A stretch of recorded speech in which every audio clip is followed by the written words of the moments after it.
All right, it's now 10:01 here in Singapore, and we do have a full program for today's webinar, so we will get started.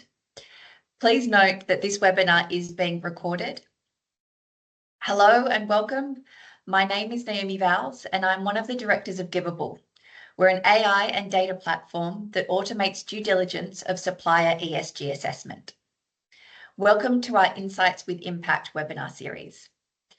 Today, we are very lucky to have participants joining from around the world, mostly in Asia, including countries such as Singapore, Hong Kong, Malaysia, India, China, Philippines, Taiwan, Cambodia, Nepal, Korea, Bangladesh, nearly all represented, as well as participants from the Americas, Australia, New Zealand, Europe, and Africa. And from those jurisdictions, we do have people representing from a variety of functions, including compliance, audit, risk, legal, governance, consulting, but the majority are coming from sustainability and procurement roles.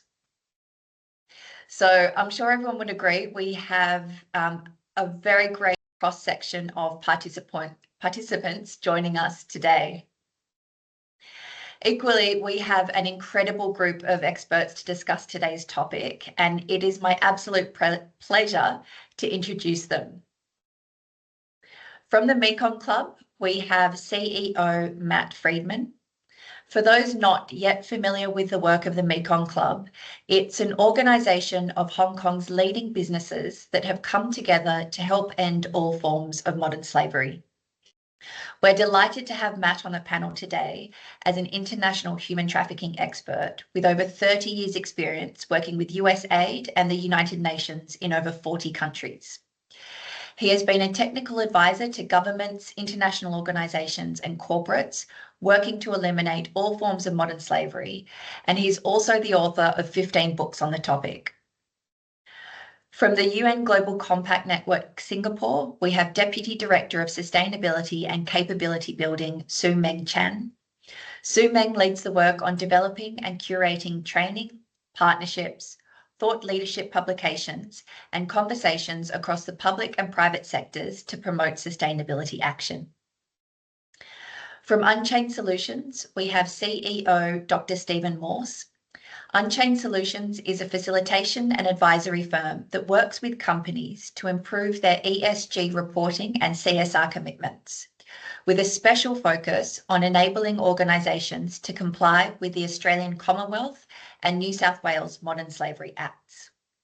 In addition to his CEO role, Stephen serves on the advisory board of the Freedom Business Alliance and chairs the Ethics Committee of the Australasian Supply Chain Institute, as well as the Communications and Capacity Building Working Group of the Commonwealth 8.7 Network.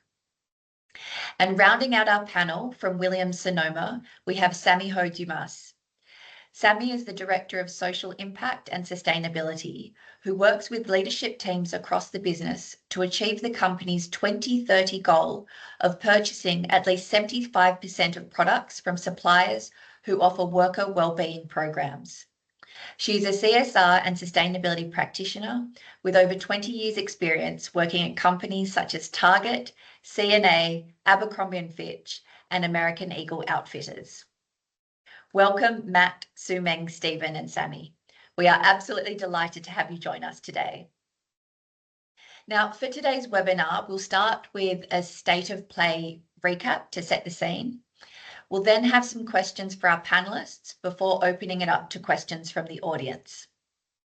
So let's get started.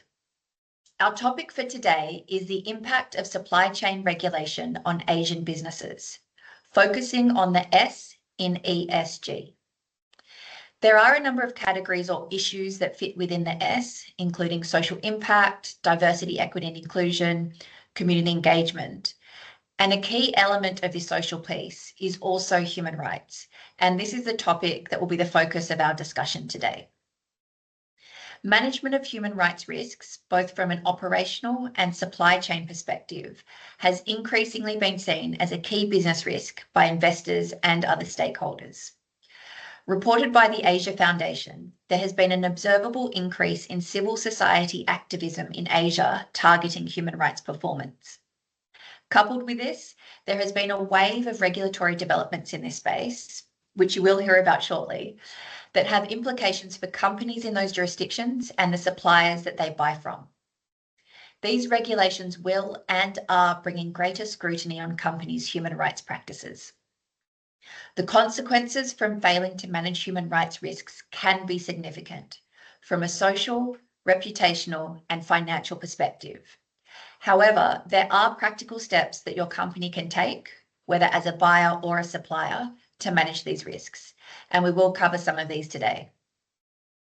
Now, while the focus of our discussion is the S in ESG, specifically human rights, it is important to note that we can't forget the interconnection between the E, S, and G, and the risks that can arise from only considering these issues in isolation.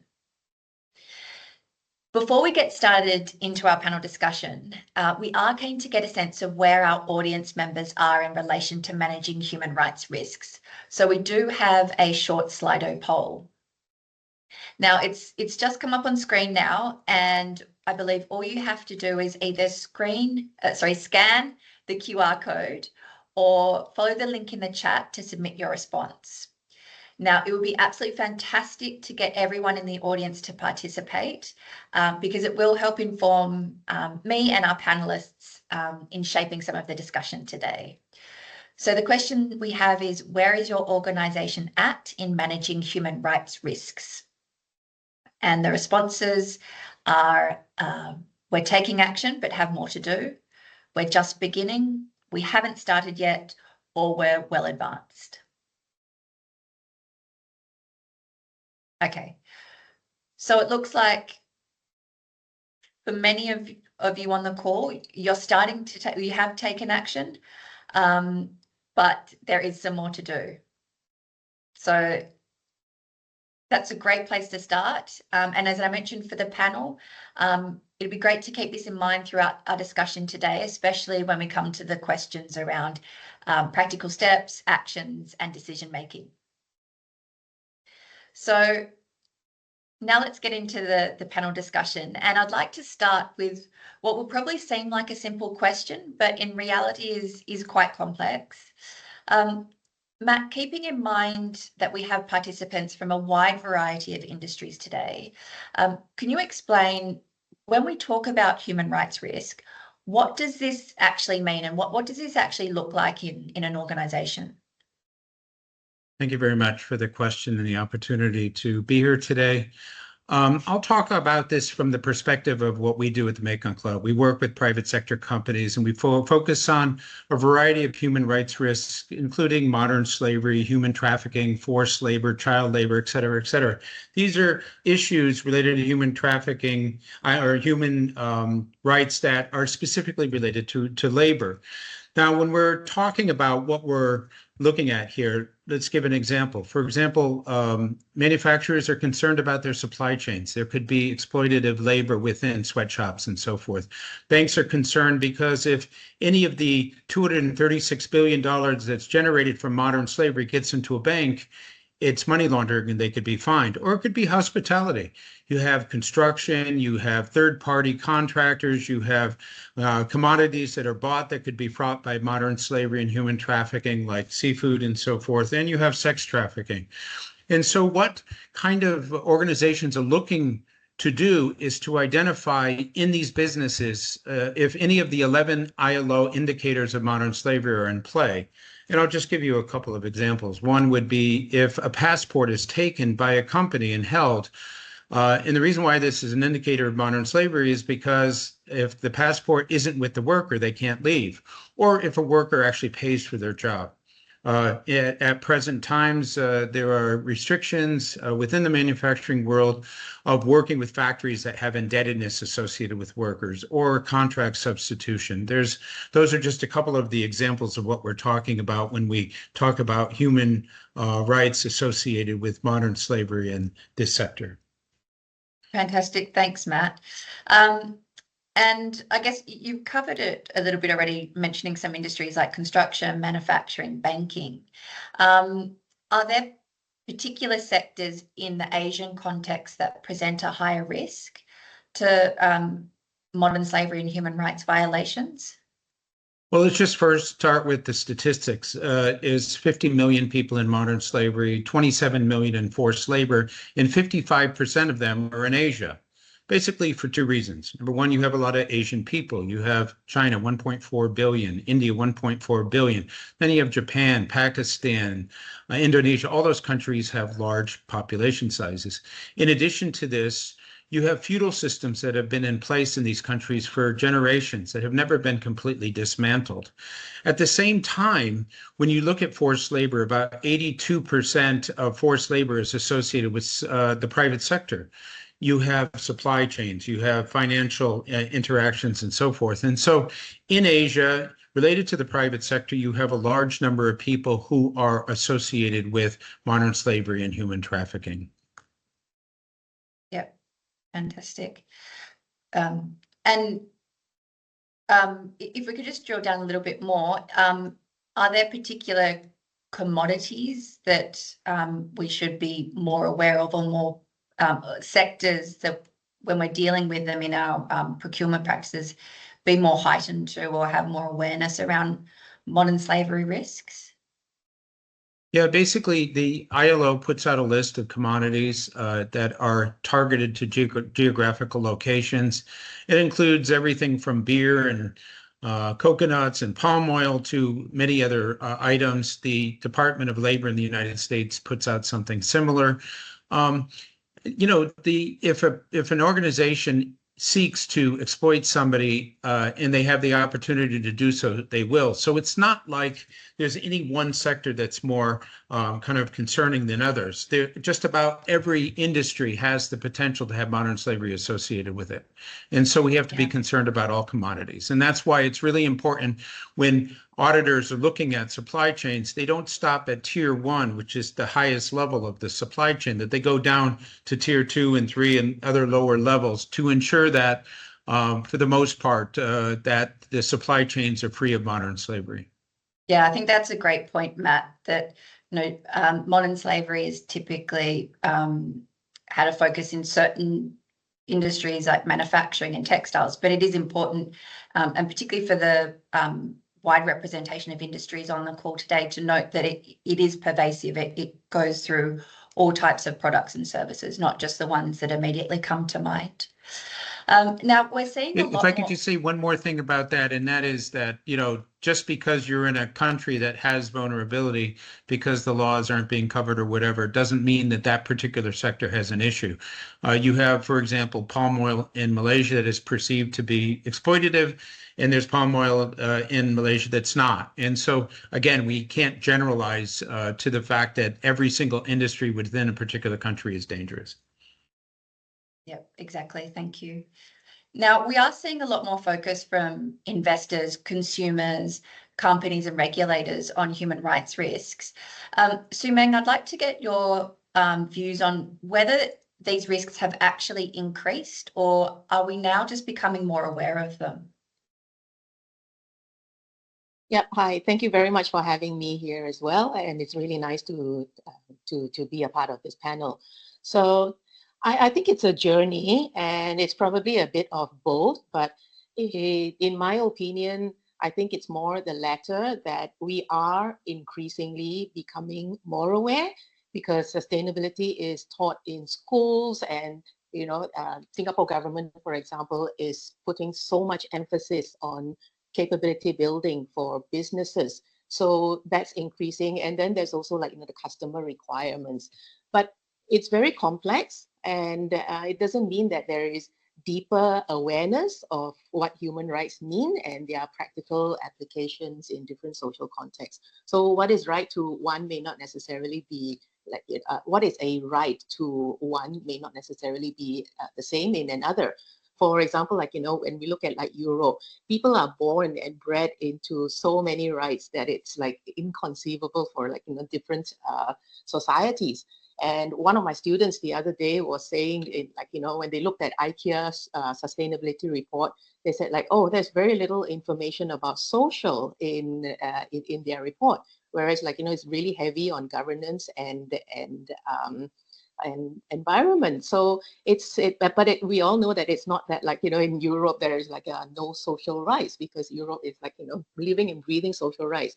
And then, like, when we think about victims of human rights abuses, in our opinion, like, many of them may not necessarily consider that it's their rights that are being violated.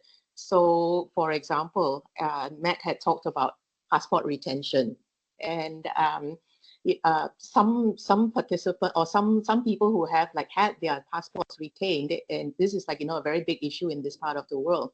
Some people who have like had their passports retained would even think that, oh, it is in the safekeeping of my employer. So it's so complex and it's so difficult to change. And then, like, you have like things like, for example, in China, working long hours, illegal, like, the 996 culture, working from 9 a.m. to 9 p.m., 6 days a week. And when the regulations are actually like, like 44-hour week. So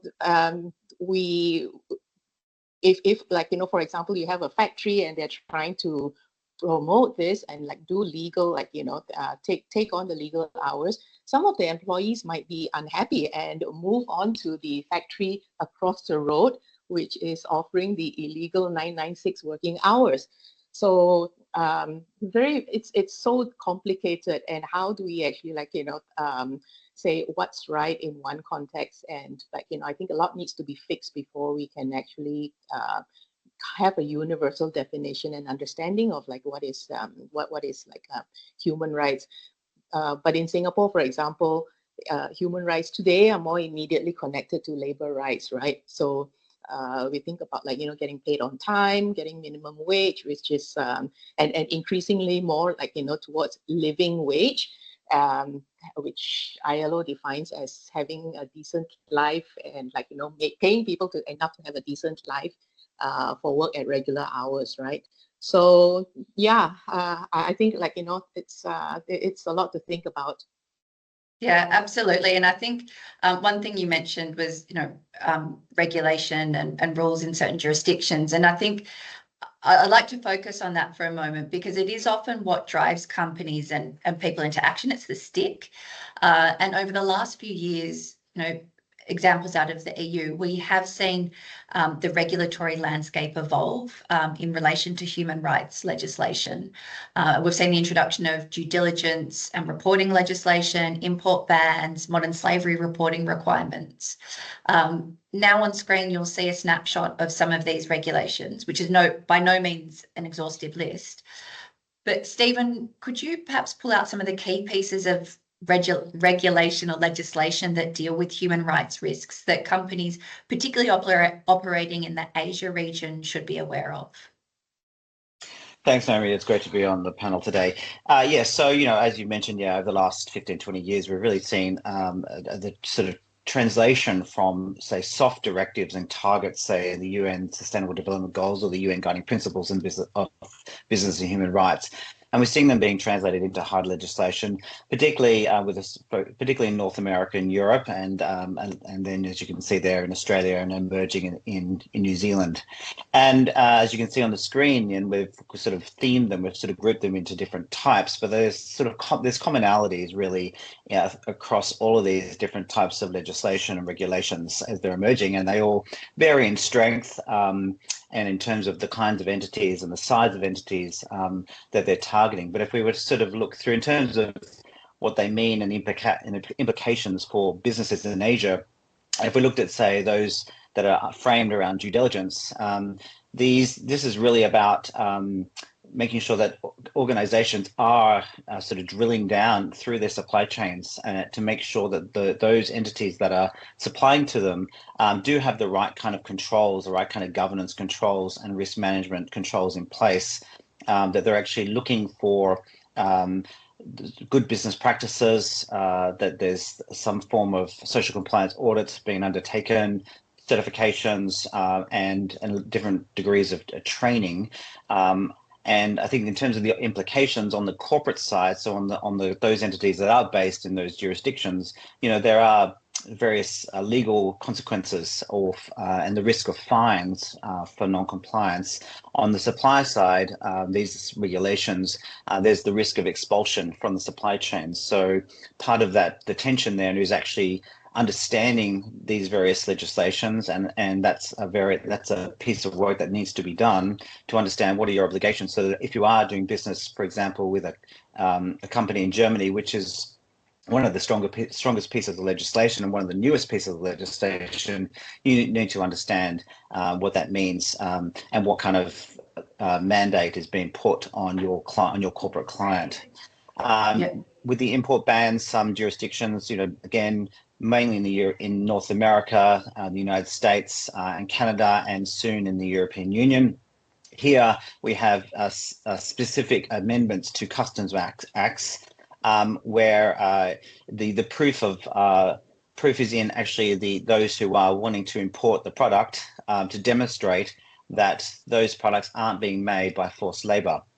With the US, with a special focus for the US Act on Xinjiang province and the allegations of forced labor among Uyghur populations. So the tension there is to demonstrate, in order to bring that product into the United States, the company needs to demonstrate that it hasn't been made by forced labor, because the assumption is that it has, or there will be some connection with forced labor, particularly for the US legislation. So that the difficulty there, I think, has to do with how do you actually do that? How do you verify that risk, particularly when a product that may pass through that province in terms of its manufacturing life cycle may actually then be also passed on to other cities and other jurisdictions. So it becomes a very complicated piece of work to actually demonstrate that good has not been tainted by forced labor.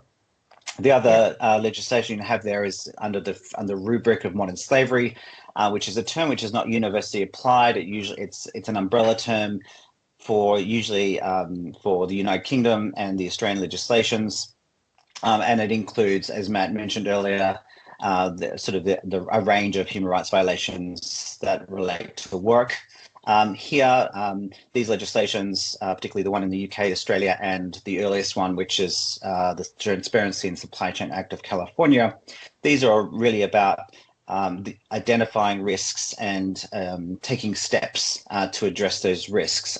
One of the weaknesses of these legislations and the UK Act and the Australian Act have gone under statutory review to sort of be more in alignment with the due diligence regulations that are more featured in Europe, is that companies are not necessarily needing to sort of take a thorough investigation. It's more about articulating the steps that they are taking rather than actually demonstrating more concretely, more specifically, that they're actually addressing these issues and working with suppliers in particular ways.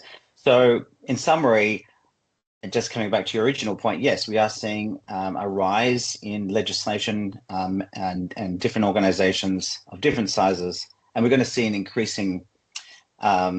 this increasing. Probably the most activity is happening within the European Union, particularly with the corporate sustainability reporting directives, for example. So if you want to do business with the European Union, which is a huge market, and the United States and Canada, which is another huge market, then this is going to put a lot of pressure on Asian businesses who will need to be prepared to sort of step up and align their business practices with those reporting mechanisms, even though they don't have to comply. And one of the tensions, I think, in all this, and part of a discussion I was on last week, was just over the question of transparency, because that's one of the key features of all these regulations is transparency and visibility. And to what extent, for example, a big corporate, for example, in Germany or the United States, can actually get that level of visibility that they need, and what are the sort of restrictions on that? What are the sort of the tensions on that? And a key part of that transparency piece is, on the one hand, using data, using technology to get certain degrees of visibility. But another dimension of that is around supplier engagement and collaborating with suppliers to actually work together to get more concrete transparency throughout the supply chain. Yeah, absolutely. And I guess that's something we're seeing from the Givable perspective is some of the clients that we work with, they want that visibility on their suppliers and their supply chain in Asia and access to the data and verified evidence of what their suppliers are doing. So we definitely see a need for that. And that's something that we're seeing an increase of in terms of supporting suppliers and companies in that way.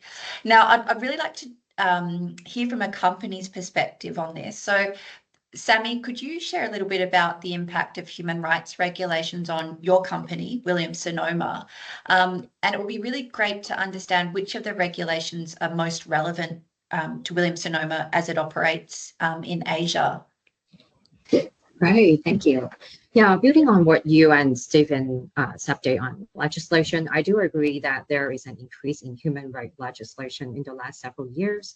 Among all the different types of legislation you mentioned, UFLPA, which is a type of sanction and penalty legislation, is one of the newer legislation that is relevant to us as a company. And I will speak more to it today. So UFLPA, for those who have not heard about it, is a Uyghur Forced Labor Prevention Act, is effective since 2022. And this act targets forced labor in the Xinjiang area of China. It presumes goods from this area are made with forced labor unless proven otherwise. And what is very important that I want to call out, this is more of an enforcement enhancement instead of a completely new legislation. Because U.S. has a U.S. Tariff Act of 1930, it prohibits imports made with forced labor and child labor globally, but it requires evidence for enforcement. So the difference for UFLPA is really about it's easier for CBP to enforce. It enforces with a presumption of forced labor, so it makes it much stricter for company to comply with this new legislation. Yep. Fantastic. So I think it's pretty clear that we've established there is a regulatory imperative here, coming from export markets, Western markets, and there is some movement around Asia Pacific to build up sort of frameworks. Now, what I'd like to talk about is what these regulations mean from a practical perspective in terms of the actions that buyers and suppliers should be taking to implement to these policies. But before I go to the panelists and ask them to share their thoughts, we would like to hear from the audience in terms of what actions they're taking. So we're going to use the Slido again. All you need to do is scan the QR code or follow the link in the chat. And feel free to select as many options that are relevant to your organisation. In answering the question, what actions are you taking to identify and manage human rights risks in your supply chain? So do you have policies? Do you conduct supplier due diligence? Are you just getting started? Do you have grievance and remediation mechanisms? Okay, so based on the responses so far, it looks more than half have some kind of policy around human rights or a supplier code of conduct, which is consistent also with what we see in the market. And then we do have some companies starting to take due diligence actions on their suppliers, followed by some that aren't yet starting. Okay, so keeping with Sammy, could you perhaps share some of the actions or policies that you have at Williams-Sonoma that you put in place in relation to human rights, particularly with respect to your suppliers? Yeah, sure. So before diving into what we are doing, I'd like to frame up why we are doing it. We focus on foreign migrant workers and publish our responsible recruitment policy recently because businesses like ours have an exciting and central role to play in creating a different labor market for the most vulnerable migrant workers who make up about 5% of the global workforce. And secondly, we think that migrant workers have the potential to increase their income by 10 to 15 times in the receiving country. And this substantial increase in income highlight the transformative potential of migration for poverty alleviation and economic stability for migrant workers and their family. So I think this is the important why. We don't do it just because we want to comply with the legislation. I think it's just right for the business. And coming back to the action we have taken so far, about the policy, one of the action in the Slido, we have announced our responsible recruitment policy. We actually have drafted it in the last several years, but we only announced it recently because we have a plan in place what we are going to do to implement it. So we decided that no worker should have paid for a job, and our vendors' costs associated with recruitment, such as agency fee and all the related expenses, are paid by the employer, not the job seeker. And what another action that we have done is risk assessment. We have started our human right risk assessment in one of our sourcing country to inform our human right due diligence strategy. I think all businesses should at least do a desktop human right risk research and as a minimum have stakeholder engagement dialogue with your top supplier. And for industry that have very apparent and significant negative impact, human right impact assessment might be actually bare minimum for those industry to enable the company to prioritize salient human rights impact. And there are some questions sent prior the webinar to talk about what are the bare minimum for human right due diligence. And I think social compliance audit is still like the bare minimum to do in terms of due diligence. We have integrated ILO indicator that Matt mentioned of forced labor into our social compliance audit protocol and rating methodology this year. And beyond auditing, grievance mechanism is also a very key component in human right due diligence. So most of the human right due diligence regulation integrate UNGP's expectation about grievance mechanism. So for Williams-Sonoma, we have strengthened our internal SOP on handling whistleblower cases with an objective to allow us to investigate grievances when reported to us, but at the same time, do not substitute our suppliers' own need to have their own functioning grievance mechanism. So these are all the action that we have been taking in these 2 years. Yeah, fantastic. And Sammy, are there any particular actions or credentials? I mean, you mentioned social compliance audits, but is there something that a supplier comes to you and says, I've done this or I have this credential that you look for or you see as a good assurance that you could work with that supplier?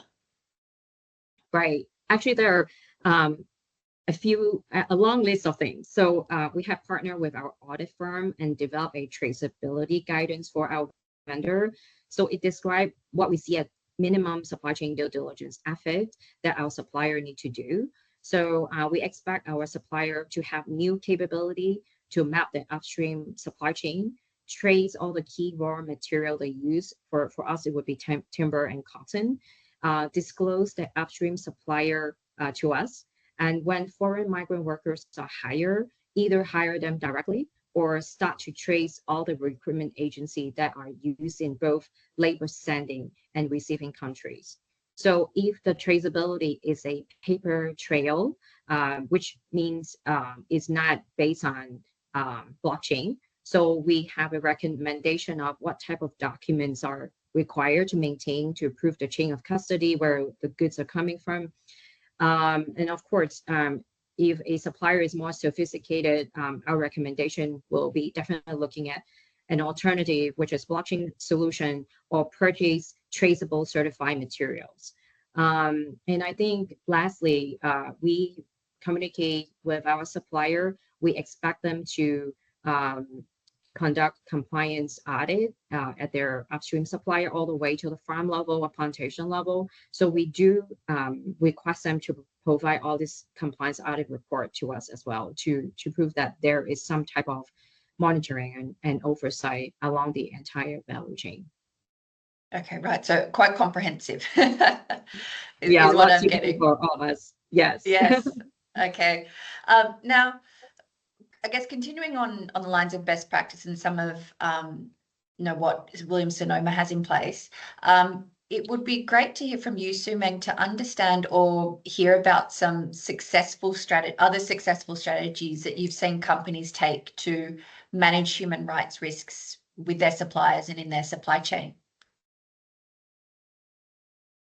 Yeah, hi. So I think it's really great what Sammy has described about, like, Williams-Sonoma's strategies and policies. And I think the ultimate, and we should more companies should work towards that, is like, for buyers to put more pressure and to just say, like, impose the stick rather than the carrot, because I see more now that there's a lot of like movement towards towards like taking action in human rights, to minimize human rights risk, but a lot of them are still, a lot of companies and big companies that I see and come into contact with are really like putting more emphasis on encouraging and like using the carrot, and I'll give you more business if you were to put this and this in place. So they're not saying I won't do business with you unless you, and that. But I think that it requires a lot more time for frameworks to be put in place, because it would probably like disrupt business if they were to like take action on all fronts.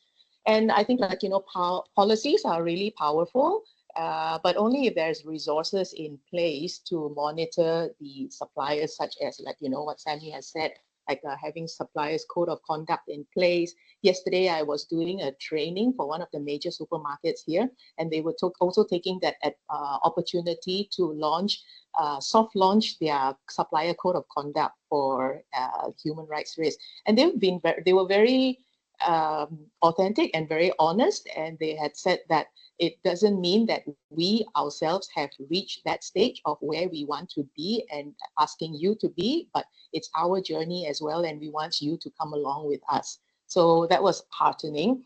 But if we talk about like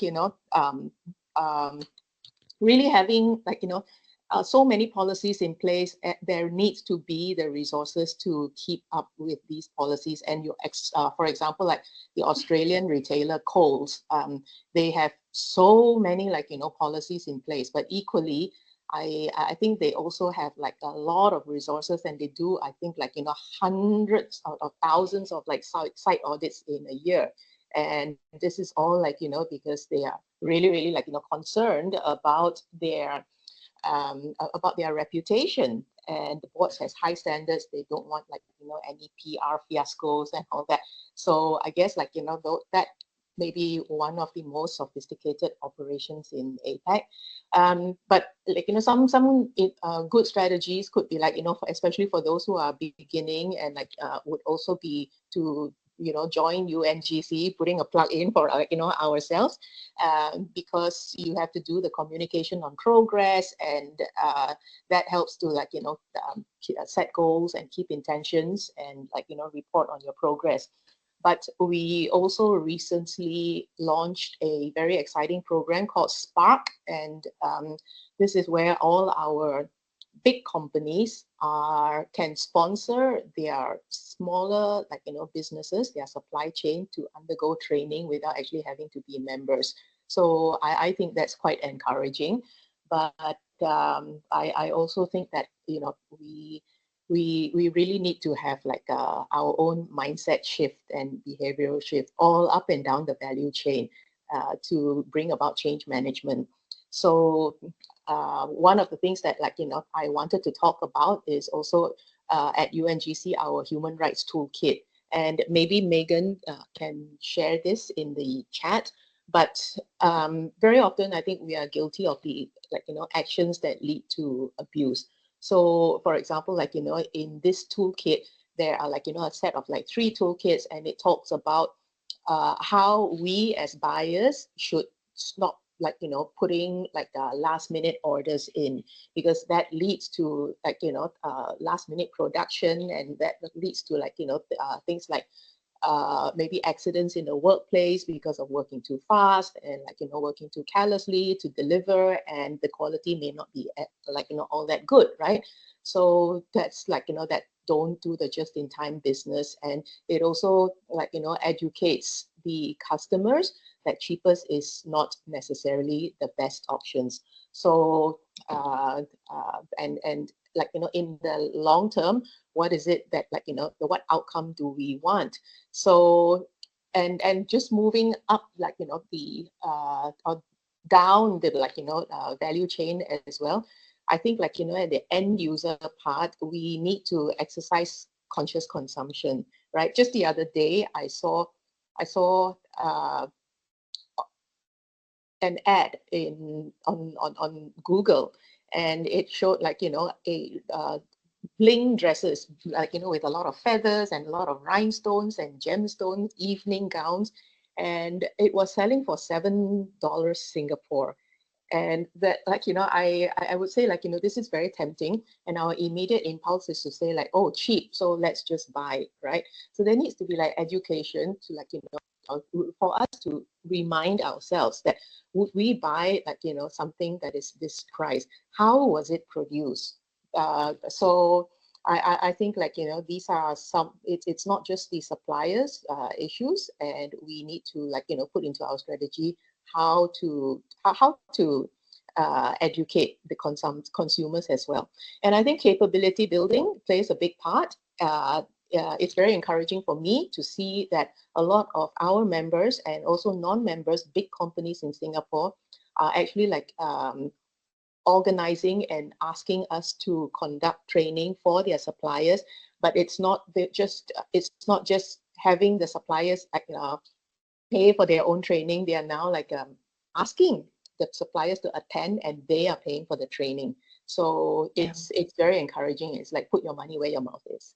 Yeah, exactly, Simang. And we're starting to see that as well from some of the clients that we work with that are willing, they recognize they have a responsibility to help build capacity in their suppliers. It's not just a responsibility that they offload onto them.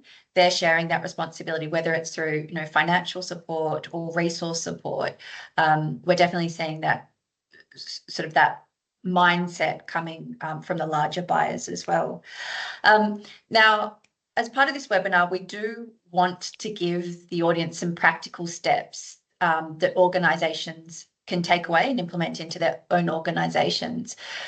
So, Matt, could you perhaps share some of those practical steps that we can give to the audience that they can take to embed human rights risk management into their company culture? And as Su Meng said, not just focusing on cost first, but understanding that there are a number of other considerations they should take into account in their procurement processes and in their decision making. Very good. So we are an organization that has an association model. When we onboard a new organization, and we have about 60, some of the largest companies in the world, we do a baseline assessment. What the baseline assessment does is gives a general sense of where a company is in their journey in addressing modern slavery. Generally, out of 100, most score about 50, because a lot of companies think that the only thing that they need to do are audits or some training and so forth. They don't recognize that there are other tangible things that need to be included. So what we offer in terms of providing technical support to our community is kind of ensuring that they have certain things in place. For example, that their leadership all the way up to the board and C-suite knows about the issue, gets regular briefings, and is able to understand the topic. We work with organizations to ensure that there's a team or a focal person who basically is the lead. That individual doesn't need to know everything related to the topic, but he needs to know who to go to, where to go to, which organizations to reach out to, and so forth. Policy statements. A lot of organizations have internal policies. It's maybe a paragraph. What we encourage is that the policy statements are both internal, external, and cascade down into their supply chains, so that you basically have the suppliers and sub-suppliers understand what the values are of the brand that they are making products for. General awareness raising. Just for example, we do a lot of presentations for entire staffs. I do a lot of town halls. I do a lot of general, what is modern slavery? How does it relate to the private sector? How does it relate to manufacturing? That's an important part of the process. Specific training for individuals who need to understand this. So for example, on supply chains, you have risk assessment people, compliance people, but it goes beyond just training them to procurement people as well. If that particular company is buying things for their own company, not just manufacturing, they need to understand this as well, because the S in ESG ensures that, basically a company is meeting the obligations within the S. Social audits just have to be more sophisticated, especially when you have migrants. You have to make sure that you're able to have interviews in the language of the migrants. There are various apps and tools that allow for that to happen. These are often the most vulnerable individuals within these organizations. Grievance mechanisms. The German legislation basically insists that, if you're a company and you fall under their act, that you have to have grievance mechanisms all the way down to the lowest level of supply chain. So this poses an issue for a lot of small companies that say, well, we don't have the resources for hotlines and so forth. So what you're seeing is a consolidation of hotlines and grievance mechanisms, tools coming together to allow for people to buy into these mechanisms. And that's a really good direction for us to be going in, because not everyone has to have their own system and procedure if these other mosaic of grievance mechanism tools are there. Remediation. It used to be that if you found an issue within an audit, you would cut and run. Basically, the recommendation is that you don't do that. You try to do everything you can to work with the organization and fix things and make it better, because if you cut and run, you basically further disenfranchise the workers and so forth. And lastly, I just want to say one thing related to suppliers.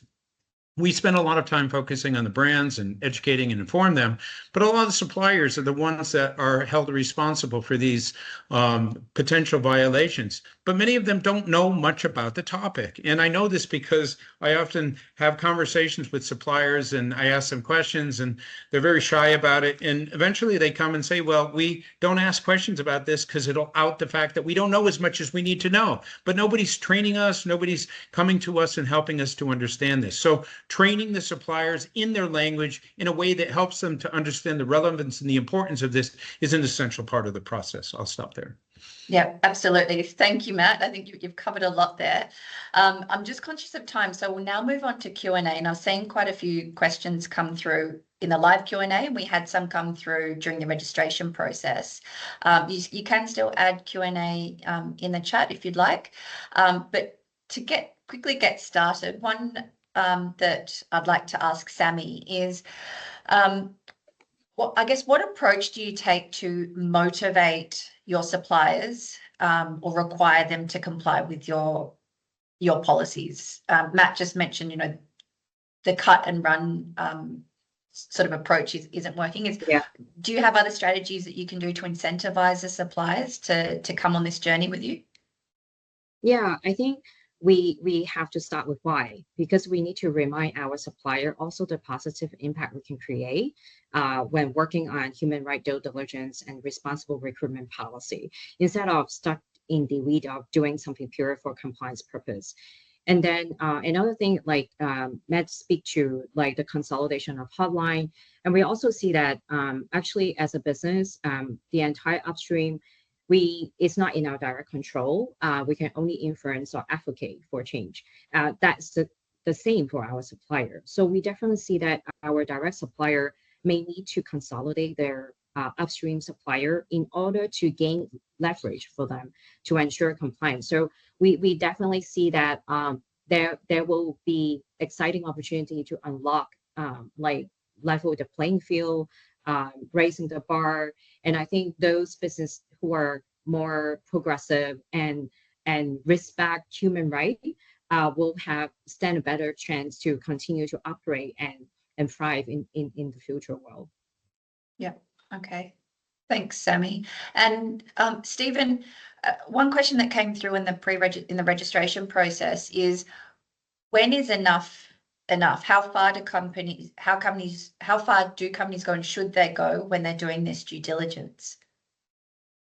Sure. Well, there's there's really no strict answer to that.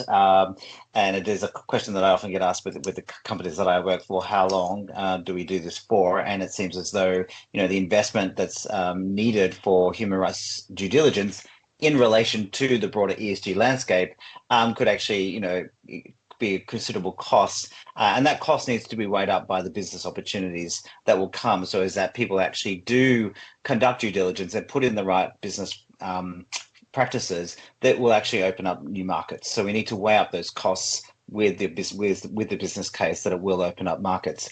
The answer to that is, well, there is no limit to that. Due diligence is there are reasonable steps that organizations need to take that can be interpreted and has been interpreted, particularly in the Australian context, as choose your own adventure. But there are guidelines emerging and very clear prescriptions in terms of what companies need to do. And really what we are looking at, I suppose the end game here is that we create workspaces in all jurisdictions where there is the right to associate, where workers have a right to choose, where they don't need to pay for employment, where they are free to form a union or a syndicate, where there's enterprise bargaining, where they can have a balance between work and life, and that they can choose that, because it has been raised here earlier in our discussion that for some people that will mean different things. So we really need to work through all those nuances and give people the opportunities. So that's the end game. What's that going to mean in factories in Southeast Asia? What's that going to mean in mines in DRC or in Brazil? Or what's that going to mean in fertilizing and chemical plants, for example, in West Asia and North Africa? So there is no end to that, and that is why the reporting mechanisms are based on a trajectory of continuous improvement. We can't solve these issues overnight. None of this is going to be done quickly, as has been testified today on today's panel. It's been a really clear message. The process needs to start. You need to start, and you need to keep going, and you need to weigh that in and embed those processes in, integrating the other dimensions of ESG, particularly when it comes to emissions, which is a key tension point for many organizations now around climate-related disclosures and Scope 3 emissions. The other dimension that we haven't mentioned is also around cybersecurity risks, and that needs to be embedded in, because that will find its way through all the dimensions of ESG, including human rights.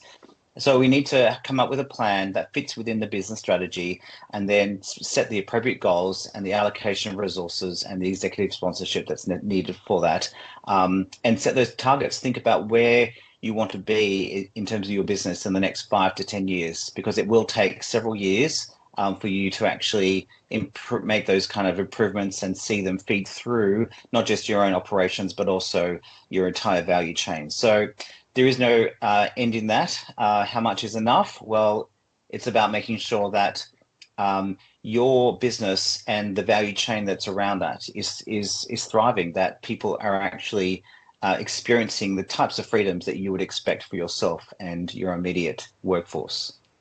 Yeah, fantastic. Thanks, Stephen. And I think it's a good point now to ask each of the panelists for, if you can describe in 1 minute or less, what would your key takeaway be to the audience today in terms of how they can manage human rights risks, or how they can start? So maybe we'll start with you, Matt.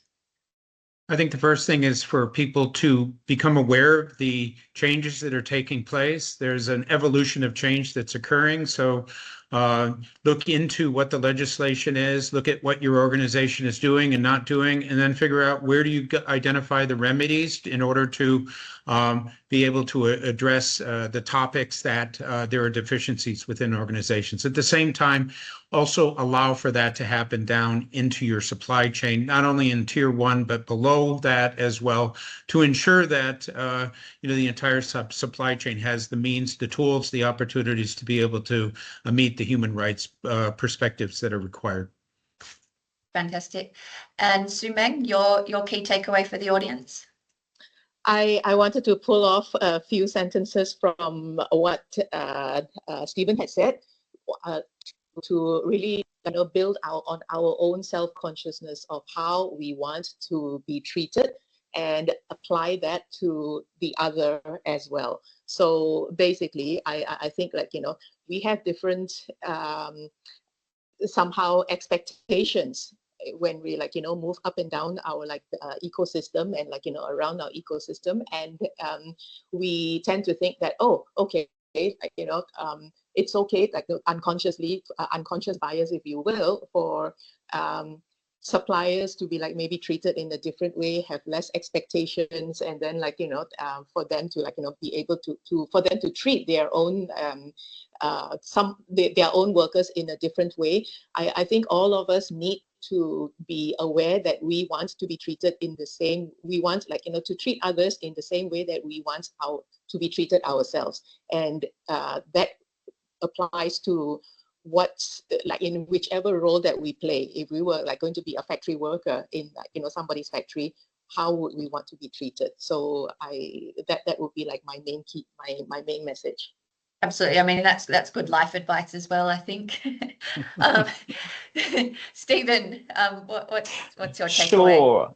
I think it's about, in addition, I think it's about mapping, understanding your business ecosystem, understanding where your business fits within its ecosystem. Well, what are some of those, in addition to the where do you want to be in 5 years, but what is the immediate low-hanging fruit? What can you actually achieve in the short term in terms of could be policies or risk management, but also identifying the key stakeholders, both internally and externally, who are going to be at risk. And so mapping that out. You might want to start with your suppliers, but there are other stakeholders that will service your organization, and understanding both up and down you're a supplier, but you have suppliers. So just understanding your value chain and mapping out from there, mapping out a strategy around that. Yep, fantastic. And to round it out, Sammy. Yeah, I would definitely recommend to have a strategic focus, because sustainability is a journey. So if you are early in this journey, then focus on the most salient human right impact, because that most likely will be material to your business and also material to the right holders. And I think that gives you a sense of things are manageable and actionable and feel less overwhelming. Fantastic. Thanks, Sammy. Now, that brings the Q&A and the panel discussion to a close. I know we didn't get to all of the questions, but hopefully we covered a lot of them for you. I would like to briefly mention that there have been a lot of tools and resources mentioned today, and you will receive links to them in the summary that you will receive via email. Giveable also does have some tools to support companies on their human rights and modern slavery journey. You'll see a sample of them here. Our vetting tool to look up suppliers and the actions they're taking on human rights. We also have screening tools. Some of the panelists mentioned, setting a baseline, getting visibility on who your suppliers are. That's essentially what our screening tools do, and also provide some materiality assessments. And then we also have an engagement tool, which again, through the panel discussion today, has been an important topic, making sure you engage with your suppliers, provide them the resources and tools to improve and see improvement in their performance. So as a gift to our audience today, for those of you that have stayed on, we are providing a 1-month free trial to screen your suppliers on ethical sourcing. Right after this webinar, you will receive a link via email, but for those who absolutely can't wait, you can screen this QR code to sign up for the offer. The first 20 audience members that sign up will also receive a benchmarking report on the top 100 companies in Asia Pacific, and that's valued at around over $900. So I would suggest taking advantage of this offer. It's quite unique. This does bring to a close our webinar for today. I would like to extend a huge thank you to our expert panelists. As I'm sure many of you can agree, this discussion could have gone on for another hour or two. Could we please get a virtual round of applause for our panelists today, for those of you that are still on? Thank you. Thanks, everyone. So human rights is obviously a key part of an organisation's ESG strategy. And we hope that the information that we've provided today and the insights can contribute to the success of your own program. As I said, the webinar recording will be made available to all registrants, as well as a summary of the discussion and access to some of the links that we've referred to throughout this webinar. Once again, thank you very much for joining this webinar. We hope to see you at future Insights and Impact webinar series. I hope, as I said, hope to see you again, and we really hope that you have benefited from the discussion today. Thank you, everyone.